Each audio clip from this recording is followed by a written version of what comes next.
is when I'm talking with people about how to get their needs met, the first thing that guys will say, well, will that make me needy? That repulses women, right? And no, making your needs a priority does not make you needy. Not making your needs a priority, walking around with an empty bucket with this big vacuum hose that you try to hook up to other people to get them to meet your needs, that's neediness. And that's what, people kind of go like this too. So we all have needs. And to just acknowledge, I have needs. And again, guys want, well, what's the difference between a need and a want? I go, don't go there. If you want it, great. If you need it, great. But make yourself a priority.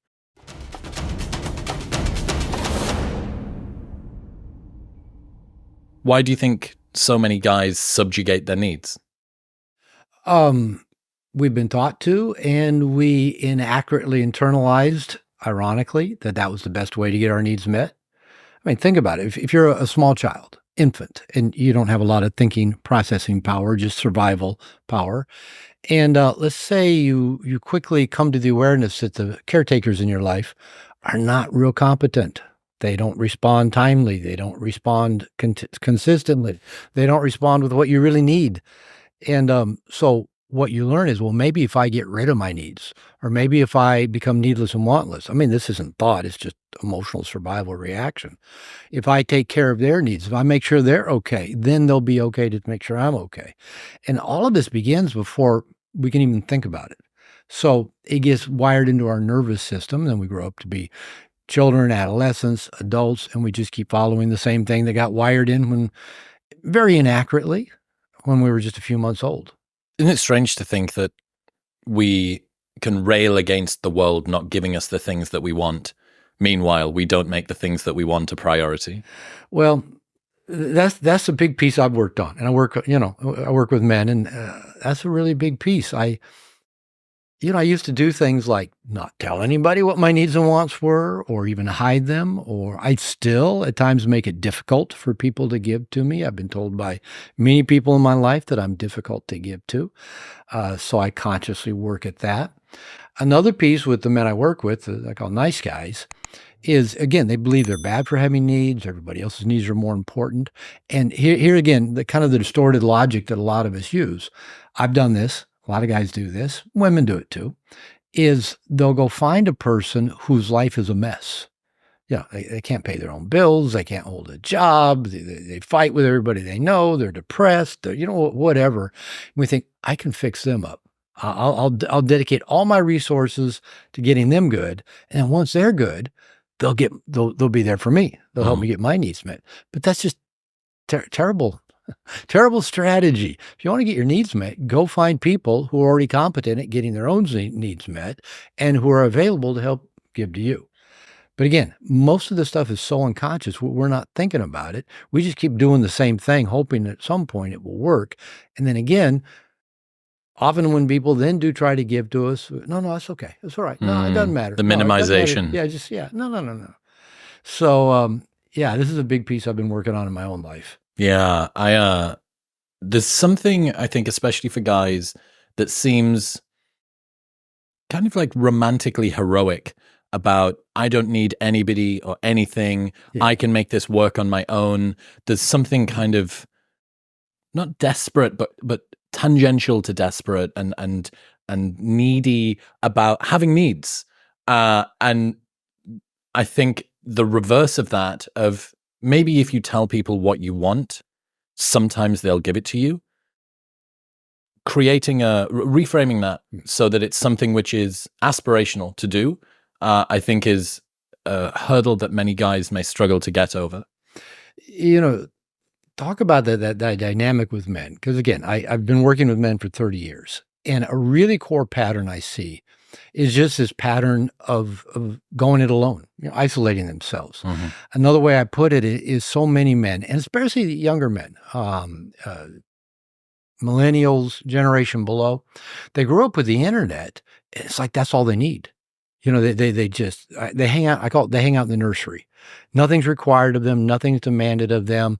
They get all their connections on social media, spend all their time on the internet, binging on Netflix, playing World of Warcraft, smoking dope, drinking, jerking off to porn. Just and that's their life. And to actually go connect with other real live human beings who could actually nurture them, fill their bucket, give them social connection, it feels like they'd have to give up too much. They have to give up all this other stuff over here that consumes them. And maybe even I think there's a fear that they might even have to reveal too much of themselves and reveal how shallow and empty and non-productive their lives really are. And so they just keep doing the same thing. Yeah, when you're siloed off, no one is peering in to look at exactly how are you spending your day and exactly what do you think and when do you get out of bed. You've got this great quote where you say your mind would rather manage old and familiar anxieties than confront new and unknown ones. And I think that's exactly what you're talking about. That's just a given. The devil you know is better than the devil you don't know. And for so many men, I liken it to, I call it an emotional tree fort.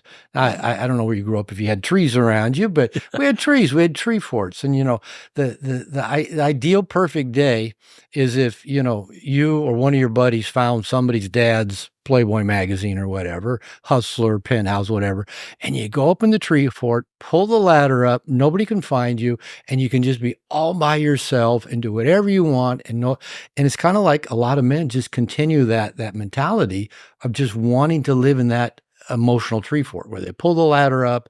Nobody can track them. Nobody knows what they're up to.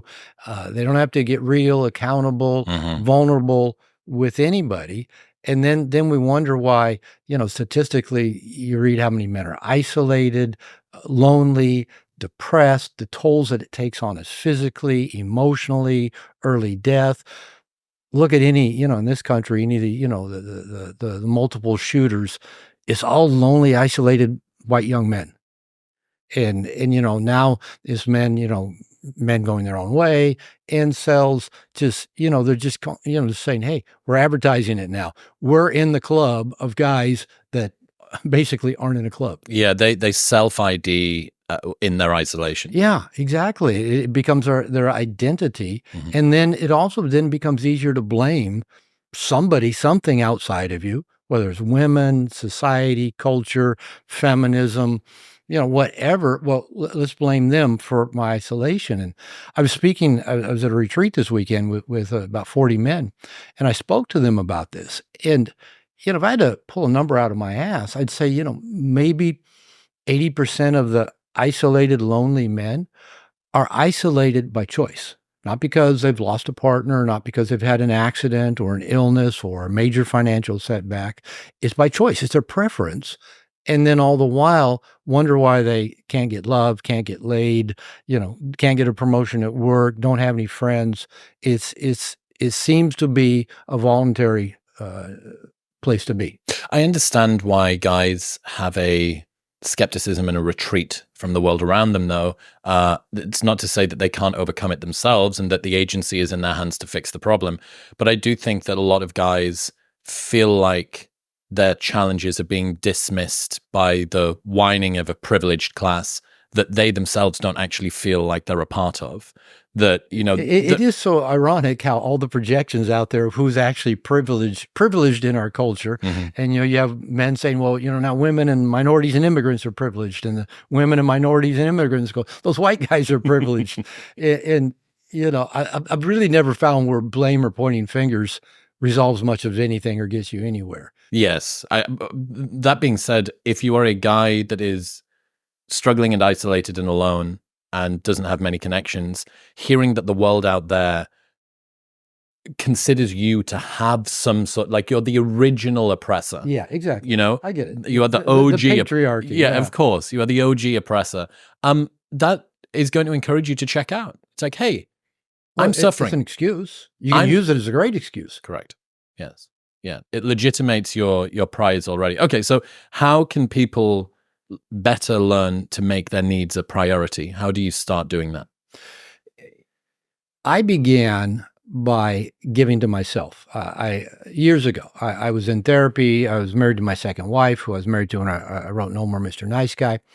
And it became obvious that I was operating by what I call covert contracts, giving to get. If I do this for you, then you'll do this for me. I won't have to say it out loud. Won't have to ask. Won't have to be clear or direct. You'll just read my mind because I gave you, and I know you're going to give to me. And so when I was working with a therapist, I was in a men's group at that time. I made a year-long commitment that I would no longer give gifts, surprises, anything to anybody else other than my children. So, like, if I was at the mall and I thought, "Oh, my wife would like that." I if I had any impulse to give to somebody else, I had to give something to me. Okay. Not necessarily equal, but it was a way of reversing an old paradigm, an old pattern. I was just so reflexively giving to everybody else, and in the midst of doing that, the people in my life felt the strings attached. I didn't realize I was giving to get, giving to approval, or to get approval, giving for them to give me back. And then when they did try to give to me, I wouldn't let them, right? So I had to start giving with me. So that's where it had to begin. I had to say, okay, what do I want? What's my priorities? What's important to me? I'd go in the mall and there'd be a jacket on sale, and I haven't bought myself a jacket in a while, and I'd buy myself a jacket. Uh, I'd pay for my kids to go to the dentist or the orthodontist, and I thought, it's been a few years since I've been to the dentist. So I thought, I need to go to the dentist. So, all the way from just basic healthcare kind of things. And I continue to this day, wear a ring that tracks my sleep. I try to give to me by getting enough sleep. Mhm. I just hired a nutrition coach. I want to be around another 20, 30 years and have a fit body and fit mind. And I thought, oh, I got to give to me. I got to eat well. I told my fitness coach, but I don't want to track macros. I'm tracking macros. I got that. You can't get around it. Yeah. So whether it's giving to ourselves and just those basic fundamental, get enough exercise, get enough sleep, eat healthy, spend time socially connecting with other people, save money, go to the dentist, whether it's those basic things or just, ordering yourself some new clothes, say, I'm going to go hang out with Prioritizing friends. yourself first. Prioritizing self. Now, I know people already listening to this going, but that's just selfish. That's just fundamentally selfish. What if everybody lived that way?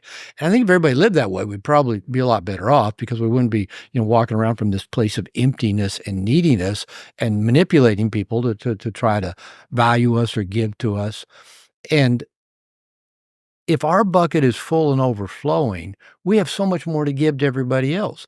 I, like a lot of people, for a long time was trying to give from an empty bucket. My bucket was bone dry. Not only did I didn't fill it, but I didn't let anybody else help me fill it. So if you're not caring for yourself, if you're not doing the things that makes you whole, you then look to other people to fill something that you could have done already. You are an empty vessel. You come to fix me. However, I'm not going to tell you that I need you to fix me, and I'm not going to fix me, and then I'm going to become resentful of you and me for me being empty. That's probably the definition of neediness right there. And, and this is when I'm talking with people about how to get their needs met. The first thing that guys will say, well, will that make me needy? That repulses women, right? And no, making your needs a priority does not make you needy. Not making your needs a priority, walking around with an empty bucket with this big vacuum hose that you try to hook up to other people to get them to meet your needs, that's neediness. And that's what, people kind of go like this too. So we all have needs. And to just acknowledge, I have needs. And again, guys want, well, what's the difference between a need and a want? I go, don't go there. If you want it, great. If you need it, great. But make yourself a priority. And we're, kind of bringing this back around. And more pieces to this, but really good book. I've been recommending it, it seems like a lot lately, because it's an old book that a lot of the younger generation hasn't discovered. But it's a book called The Road Less Traveled by Dr. M. Scott Peck, a psychiatrist. He's passed away. I'm told it is the all-time best-selling self-help book. And it's been around well over 30-something years. Back when I was a minister, I even preached sermons from it many, many, many years ago. You're smiling. Oh, minister, we'll go there. And I brought up in a Christian church that says, put yourself last, Subjugate your desires. Yeah. I can tell you some stories about that.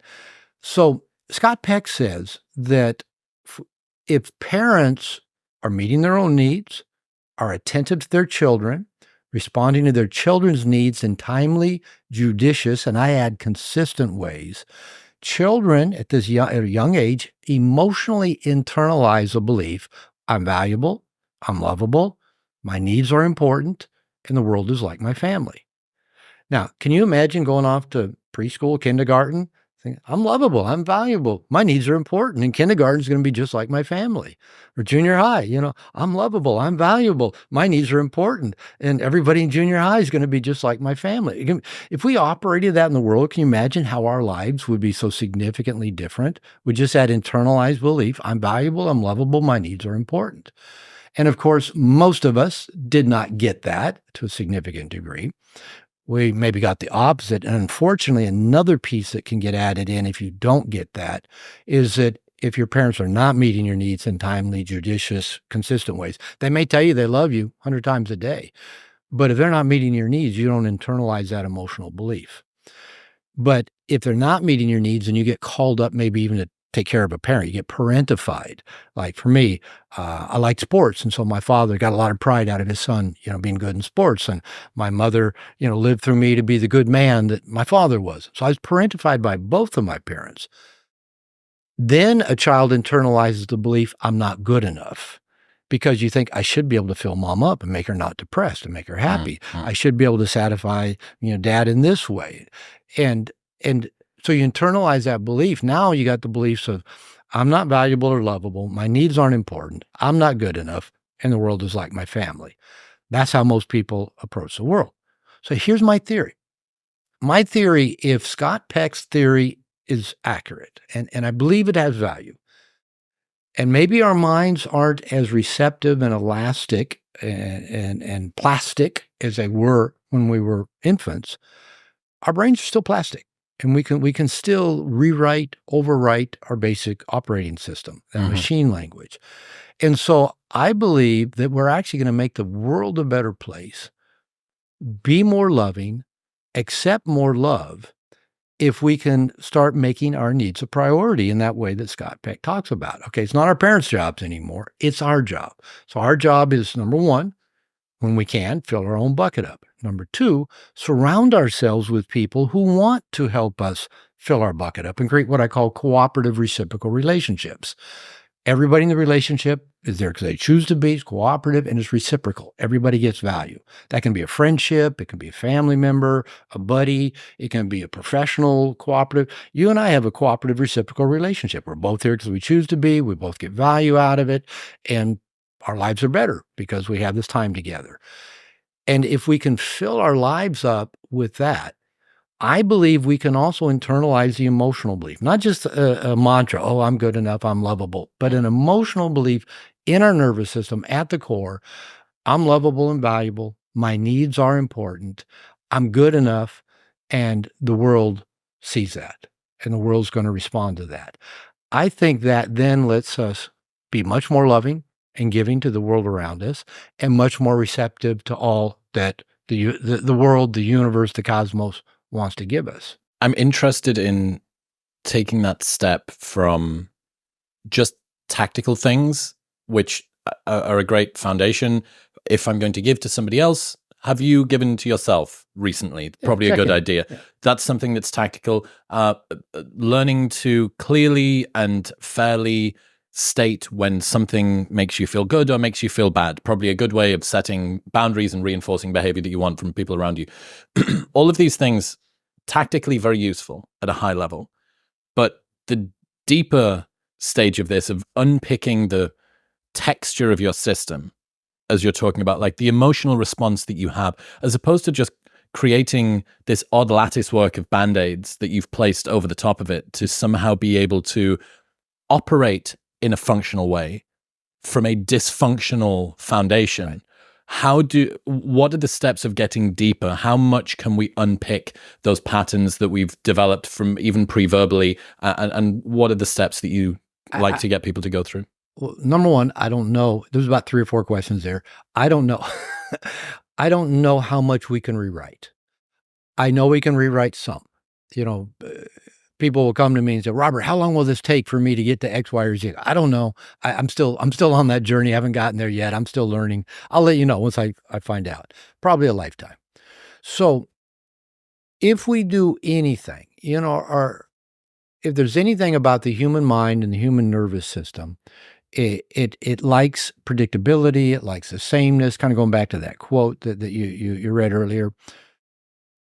We like the ghetto we know, even if it's, it's a ghetto, but it's the ghetto we know. And, to leave that ghetto and go out into the world where, I don't know what language they speak, I don't know what their rules are, we'll just stay where we are. But countless people throughout time have decided to challenge themselves, whether through religious, spiritual practice, yogic practice, challenging themselves to make more money, challenge themselves to get into shape, whatever. No matter how we challenge ourselves, our nervous system, our mind, our body is going to resist. It wants to hold on to the familiar neural pathways, those neural goat paths that we've been down, the muscle memory that we've just created before we could think and reason. Okay, that's normal. That's why coaching is valuable. That's why therapy is valuable. That's why 12-step groups are valuable. That's why, having mentors is valuable. It's because if we're going to do it on our own, we'll probably keep, stumbling and bumping into hurdles and brick walls, and we'll quit. We'll give up. But if we can make this journey with others who either are on a similar journey or who've already been further down the road, when our emotional dissonance, our cognitive dissonance, our physical dissonance, when our reaction comes in, we have accountability, we have support. We don't have to go through it alone. Because, for example, I like to be in shape, but I've never been a gym rat, and I've never been, one of those people that's just diehard, got to get to the gym every day. And so, I've learned it's better if I don't say, I'm going to lose X amount of weight in this amount of time, or I'm going to go to the gym this many times. Because as soon as I set like a commitment to myself that's out of my normal habit pattern, I almost always about a week or two later catch myself gone the other direction without even being aware, right? Just a few examples. When I was going through my second divorce and I was in my late 40s, living alone for the first time in my adult life, I started going to a 12-step group, a few of them actually, just to have a support system, just to have a men's group. And, they got a lot of platitudes in 12 steps, and one of them was about having an attitude of gratitude. So I thought, going through a divorce, my life's in turmoil, my first book's just about to be published, my son's a senior in high school. My life was it just felt upside down. And so a buddy I met in this 12-step group, I said, let's start a gratitude practice. Every morning, first thing when we get up, every night before we get in bed, let's just think of 30 seconds, 4, 5, 6, 10 things we feel grateful for, and we'll check in with each other. Both of us started this.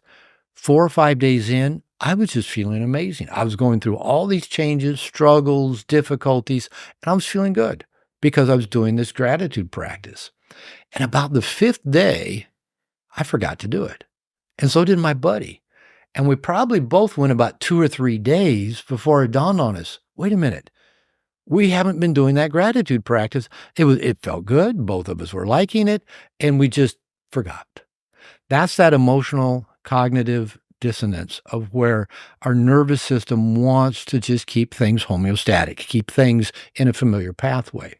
And so now if I am going to make a significant commitment, I do have to surround myself with people, and I have to check in. I decided end of last year, I thought, I've always thought it's a good idea to meditate. I've tried. I always thought I get uncomfortable sitting cross-legged on this cushion, and can I not have any thought? And so a guy I knew, I said, would you coach me in meditation? He lives on Michael Singer's compound in Florida. And so I thought if he's living there, he probably, is into meditation. And so he did. So we started every day. We check in. We just came up with a plan first thing in the morning. And so that's probably been 4 or 5 months now, and I've only missed 3 days of meditation because we checked in every day. We connected with each other. One day it was late at night. I thought, I'm going to miss a day. And I thought, fuck it. I don't want this to be ego-driven. I'm going to do it because I want to do it. So I missed it. I didn't try to squeeze it in the end of the day. And I have found out there's an interesting mathematics to this. If I do the meditation early in the morning, first thing of the day, I don't miss it. It goes on the calendar. I take a snapshot. I wait till later. I can get push, and I forget about it. Same thing, wanting to be healthy and fit. Okay, I've hired a fitness coach. And so, and we check in regularly, and I'm putting things in, my Fitness Pal, and I'm doing all that stuff. That is how we change those old patterns. It takes consistency over time. I know in the self-help world, there's this thing, 21 days to change a habit. I don't know who in the fuck thought that up. I've never changed a habit in 21 days. I think if you've had something in your nervous system, in my case, 60-something years, it ain't going away in 21 days, but I'm okay with that. I can be the noticer, because when you decide, okay, I'm going to eat this way, or I'm going to exercise this way, or I'm going to practice gratitude this way, or meditate this way, now you become the observer of self. You notice when you have the impulse to go eat this thing that, you're not eating, or skip the day at the gym, or not meditate. You notice the pattern coming up. And then again, if you have a support system, you just check in and then just pick it up again tomorrow. So it's not rocket science, but it is challenging. How can we stop our ruminating brains? You mentioned there about when you posit an ideal, you then begin to compare yourself to that ideal. And a lot of the time you start to fall short. And I think lots of people, especially high performers, personal developers, self-growthers, will have a very scolding inner voice. Yeah, I watch those interviews and I'm going, oh my goodness, I'd hate to be inside his head. Yeah. But we put them on pedestals, the high performers, the worship of Navy SEALs, all this stuff that especially we men do in this culture. And most of them are driven by a lot of demons, by a lot of voices in their head. And maybe you can relate to that as well. I fortunately don't, I can ruminate as well as the next person, but fortunately I don't have that critical voice generally. My mind it keeps me safe. I just don't launch into bigger and things that, the unknown. Mm-hmm. But I don't have a highly critical voice, but I work with a lot of people that do. I think every woman I've been married to has had that. My father did. It is maybe one of my superpowers to kind of help calm the people down. But I have a whole course that I call the ruminating brain. And my theory about ruminating brain is that I think for many people, it's an inherited trait, that you don't have to look far in the family tree to see mom, dad, sibling, grandparents, aunts, uncles with some manifestation of this rumination kind of pattern. You see depression, anxiety, suicides oftentimes, addictive issues, relationship struggles, abuse. And so I think it's a brain type that you inherit. Like studies have shown you can inherit brain types that predispose you to addictions, to ADHD, and ruminating brain. And I found those three things often go together.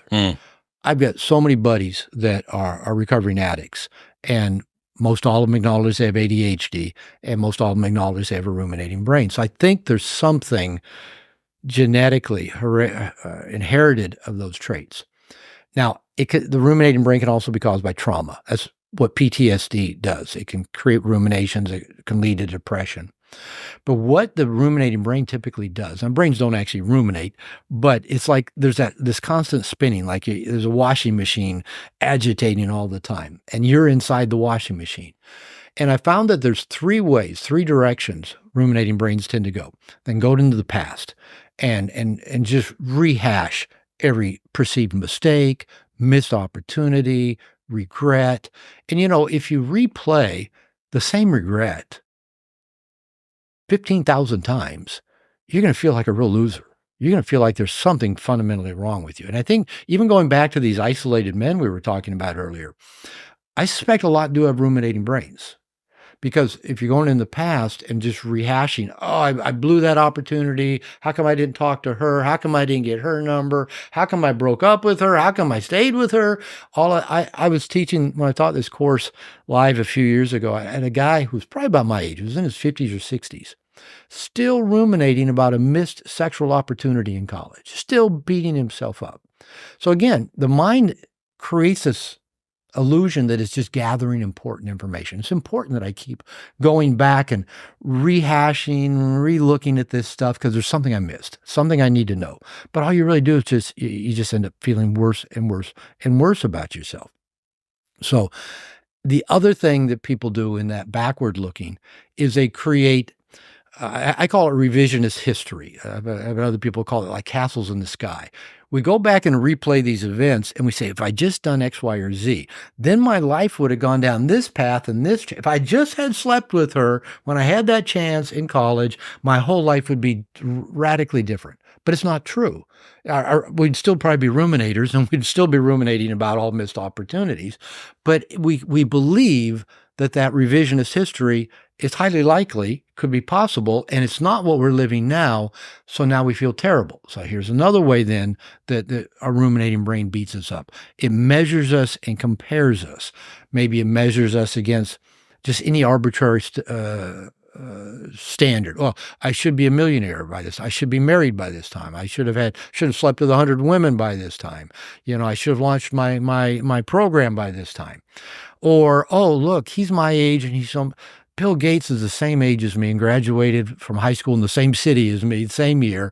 And, what if I compared myself to Bill Gates, in terms of at least financial success?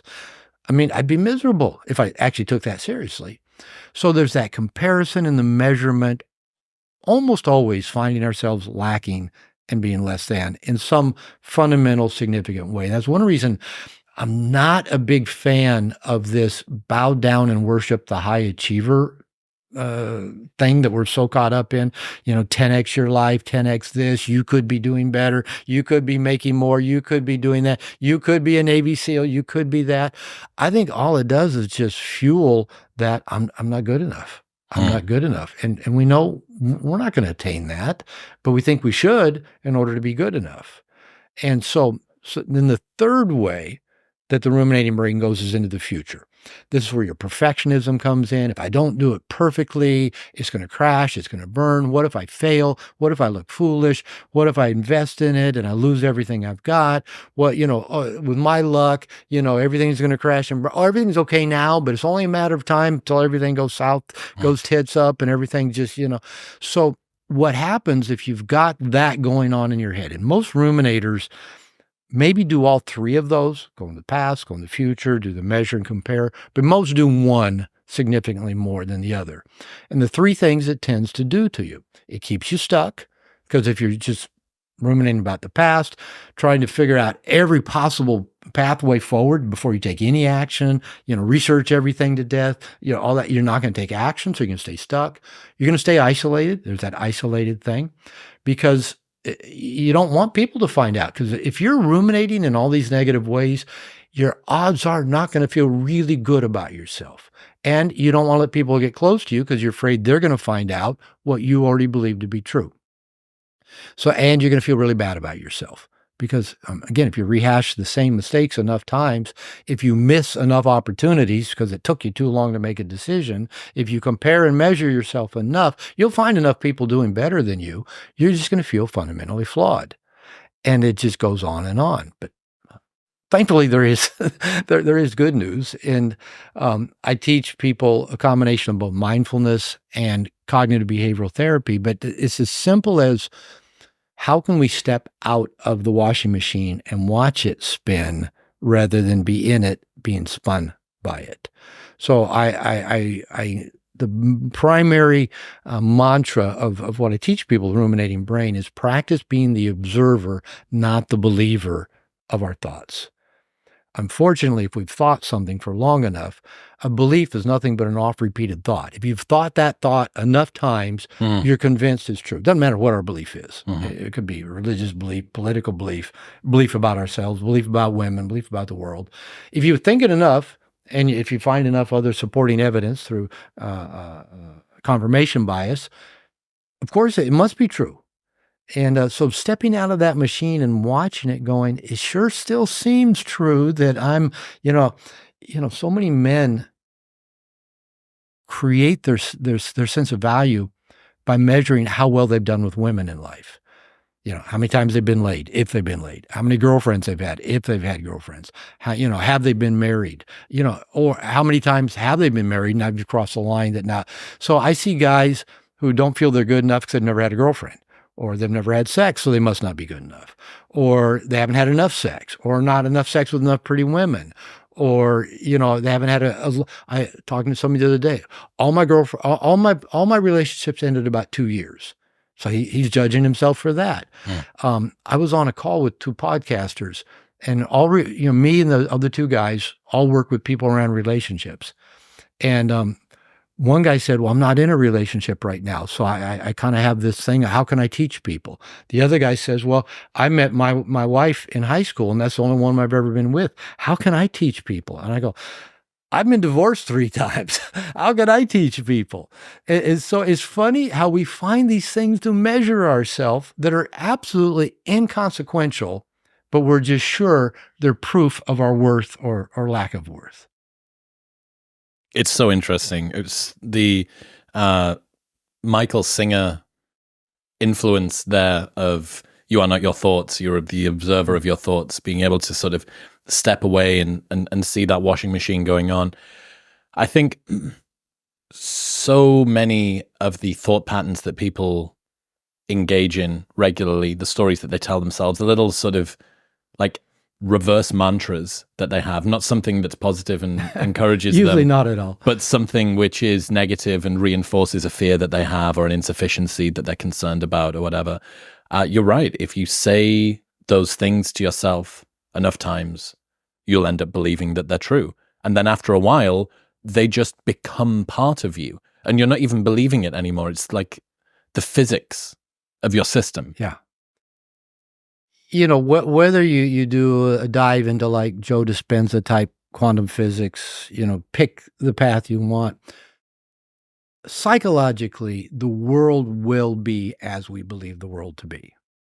We will be in the world as we believe ourselves. It goes back to, what we internalize at a young age. So if you believe the world is X, Y, Z, that's what you're going to see. You're only going to see examples of that, and you won't see all the things that might contradict those beliefs. Just 2 bits there. First off, the way that the reticular activating system actually works is precisely by that. It's why when you buy a new car, you're like, has every 10th fucking person got this same car? Exactly. Like, why? No, it's and the same color. Even. You're now looking for it, right? It's the same reason as to why they do experiments where they tell people to pick all of the things that were red in a room and then say, and how many things were blue? And they go, I have no idea. It's like, well, no, because you weren't looking for the things that were blue. You were looking for the things that were red. So. Have you heard the one about the gorilla? Yes, where they get They're passing the basketballs back. How many times did they pass the basketball? And did you notice the gorilla that came through the middle of the screen? No one noticed the gorilla that came through the middle of the screen. Yeah, of course.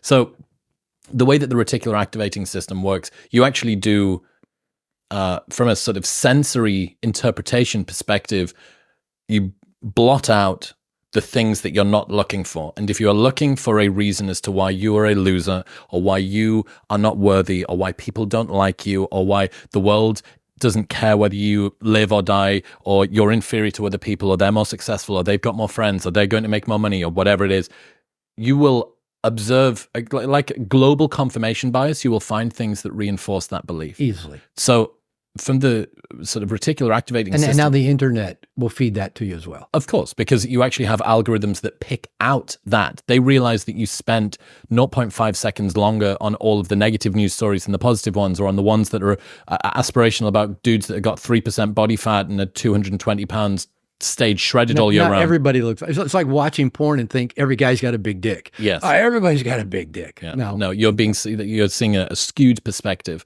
of the world. So first thing, yes, that's the way that the reticular activating system works. But on top of that as well, I think you can repurpose the story you tell yourself about pretty much almost anything. So there's this great example Sam Harris uses where he says, at the end of a workout, really tough cardio and weights workout, when your heart rate's at 190 and you're lying on the floor of the gym in a sweat angel and you're panting and you've got the taste of metal in the back of your throat and you're hot and sweat everywhere. And that sensation in and of itself is quite uncomfortable. And yet you're taking such cathartic, weird pleasure from this masochistic thing that you just did to yourself because of the story that you tell yourself. Now, if that exact same stimulus happened spontaneously while you were sat in traffic, you would think, I need to go to the hospital fucking immediately, right? What is happening to me? That tells us that the story that you tell yourself about why something is happening very much and maybe almost entirely is your experience of that thing. Well, and what's the quote? The only difference between anxiety and excitement is breath.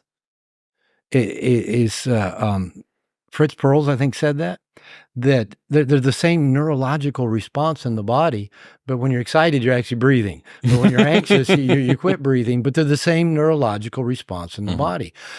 So yes, what we label things and the context we give things makes all the difference. And like you, I believe I believe anything is within our power to begin making adjustments. Now, I'll kind of throw out a kind of another part to this. I've never found anybody make a significant change from a place of shame or from hating on themselves. And I'll just give you an example. I tend to carry my weight in my belly. And I found that whenever, if I gain a little weight there, if I start every time I look in the mirror, I just hate on my belly. It doesn't go away. Never has gone away from hating on it. But if I focus on my chest a little bit, on my shoulders and arms a little bit, which I like better, and just kind of send love and think, how can I keep doing better? The belly takes care of itself. And a lot of people think the way to make significant change is to have significant shame wrapped around it or to hate on themselves. But the hating on yourself, how's that going to open you up to let good things happen, to let yourself change in positive ways, to let good things come to you? Well, do you want to be around that person either? Like, is that the friend you want? But so many people have that person up here in their head with them. Of course. And, I'm speaking to myself here. I have a very scolding inner voice. It's very quick to judge. It's very quick to tell me when I've fallen short of these impossibly arbitrary high standards that no one else knows. So here's one thing that happens pretty frequently, I think, for me. And I know that Lex Friedman has the same issue. When you're speaking a sentence as a podcaster, you're very intimately connected with the texture of your mind, with the friction from what you're thinking to what you mean to say. And a lot of the time you're trying to play this odd balance between getting out of your own way so that the words come out naturalistically, and also being sufficiently engaged so that you can craft the direction of where the sentence is going.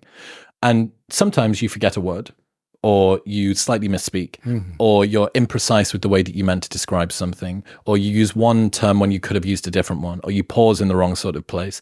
And, this is my craft. This speaking thing is what I do. And I absolutely adore this level of this relationship I have with my verbal mind. And it's one of the things that I pride myself on the most.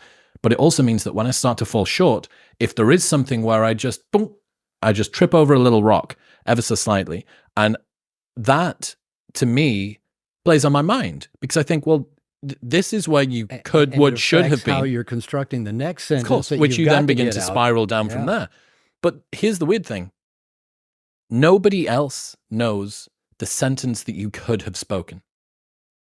No one else knows. No one else knows the blog post you could have written. Nobody else knows the meal you could have cooked. Nobody else knows the chest press rep that you could have done. Only you will know about that. And I can see how for type B people with that, the lack of external scrutiny gives them the opportunity to do less and to kind of hide away. But for type A people, that gives them this sort of bizarre internal taskmaster that continues to whip them until they hit some impossibly high standard that nobody could ever meet in any case. Still not good enough. Correct. There's, that taskmaster doesn't, okay, I put the whip down. You achieved it. Oh, you listened to that episode I did with Matthew Hussey, didn't you? Yeah. Yeah, so he has this great story where he's talking about how he starts each day basically in something similar to productivity debt.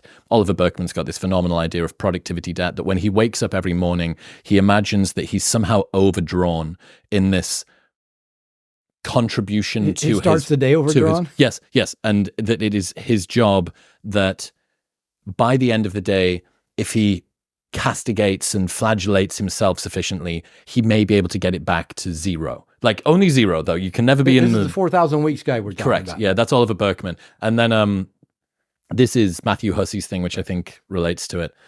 I struggle to believe I'm worthy of moments of joy and peace without first putting myself through a brutal schedule, monitoring my productivity levels down to the minute. Perhaps some people apply this to earn your cookie mindset in ways that lead to healthy accomplishments. Not me. Mine is a mutation whereby joy and self-compassion are regularly outlawed by an internal tyrant who decides when I've been flogged enough for one day. Just when I'm about to collapse, a voice inside says, okay, give him half an hour of peace before bed, but make sure he knows we'll start again bright and early in the morning. In debt. In debt. Productivity debt. In debt. Yep. Yeah. And you know, that's what I was talking about stepping outside the washing machine, right? When you're inside the washing machine, you don't know you're being spun by it. That's normal. That's life. It's just what is. But when you can step outside, as Matthew does in that example, he can be the observer of himself. And from there, something can shift. He can do something different. I love living in Mexico. I love that Mexican culture honors the siesta. I lay down at least 2, maybe 3 times a day, sometimes for 10, 15 minutes, sometimes for 30 minutes or an hour. And whether it's just put a little hot pack on my eyes or take a nap. And you know, I'm so much more productive. I can work from 7 in the morning till 10 at night and not feel drained or exhausted or driven just because I can build those little gaps in there to say, time to relax, time to recharge the battery. But here's the thought. Let's put a little different light on it. What's the best day of your life look like? Theoretically, our hard work. Theoretically, the stuff, you know, I launched a new company a year ago. It took me 2 years of building it before I launched it. You know, I bootstrapped it. I'm in debt over it. I worked from 7 a.m. till 9 o'clock at night. It has not paid me a paycheck yet. And I'm loving it. I'm having such a good time with it. So what's the best day of our life look like? Is it the day that this finally pays off, that it finally crosses this threshold, that you finally had that success with the event, you know, that I get to do, you know, an in-person podcast, you know, with somebody with a lot of followers? What's the best day of my life? And I don't think most of us even ask ourselves that question. What are we working towards? Isn't it theoretically towards the best day of our life? That on some day we'll have finished the work and we can rest, we can enjoy it, we can take pride in it, we can experience the fruits of our labor, we can share with our friends, we can dance, we can sing, we can have a good night's sleep, we can have sex, we can, you know, isn't that best day of our life? And I'm wondering, do we really have to work so hard to have the best day of our life?